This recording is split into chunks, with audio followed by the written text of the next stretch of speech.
আপনাদের কাছে রিকোয়েস্ট রইল যে আপনারা ফুল ভিডিওটা দেখবেন। হাই বন্ধুরা, আজকে বুঝতে পেরে গেছো আজকে আমি কোথায় এসছি এবং কোথায় পুজো দিতে এসছি, তার সব কিছুই আমি তথ্য আপনাদের কাছে তুলে ধরার চেষ্টা করব। সাই বাবার মন্দিরটা সোদপুর গির্জা মোড়, এই যে বিটি রোড।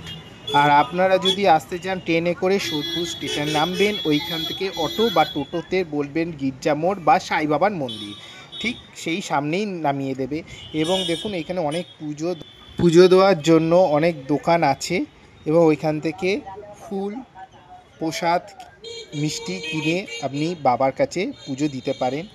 এই যে আমরা এখন ঢুকছি মন্দিরের ভেতরে, ঠিক মন্দিরের সামনে থেকে। হ্যাঁ বন্ধুরা, আপনারা যদি এইখানে আসেন পুজো দিতে, তাহলে সকাল 6টার থেকে দুপুর 12:30 অবধি পুজো দেওয়া যায়, আর বিকেল 3টে থেকে রাত্রির 8টা অবধি পুজো দেওয়া যাবে। আর বৃহস্পতিবার আর রবিবার দুটো দিনই পুরো দিন খোলা থাকে। এইখানে 4 বার বাবার আরতি হয়। সকাল 6টা সময় বাবার আরতি হয়, দুপুর 12টার সময় বাবার আরতি হয়, আর সন্ধ্যে 5:30 আর রাত্রি 7:30, এই 4 বেলা বাবার আরতি হয়। আর এখানে শান্ত পরিবেশ, আর দেখতেই পাচ্ছেন যে গাছ ফুল কি সুন্দর সাজিয়েছে। আর এখানে যদি সন্ধ্যেবেলা আসা হয় তাহলে এখানে আলোয় আলোকিত হয়ে থাকে এবং খুব সুন্দর লাগে। আর আপনারা যদি গাড়ি করে আসতে চান তাহলে ব্যারাকপুরগামী যে বাস আছে সেই বাসে করে আপনাকে গির্জা মোড় নামতে হবে। নেমে সামনেই হলো বাবার মন্দির।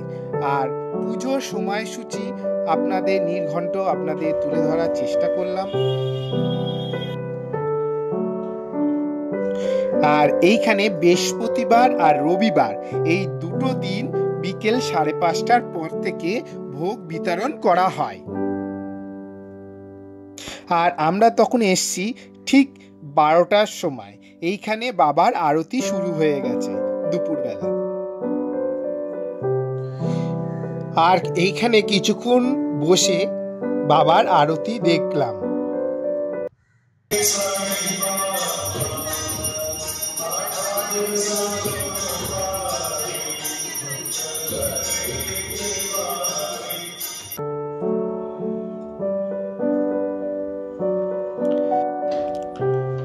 আর কিছুটা ঘুরিয়ে দেখালাম আপনাদের মন্দিরটা।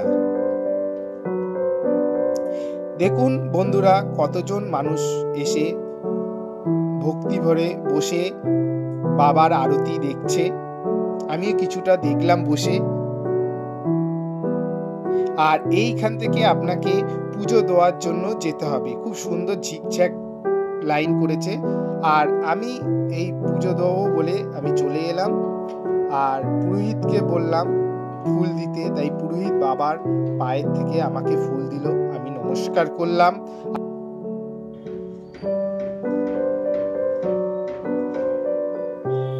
বাবার দর্শন করলাম। এবার দেখুন কি সুন্দর দূর থেকে দেখাচ্ছি। এই যে রাত্রির বেলায় এলে এইখানটা পুরোটাই লাইট থাকে উপরে। আর বাবার যত জীবনের যে ইতিহাস সেইগুলো সব তুলে ধরা হয়েছে এইখানে প্রত্যেকটা ফটোতে। আর এই ফটোগুলো দেখে খুব ভালো লাগছে।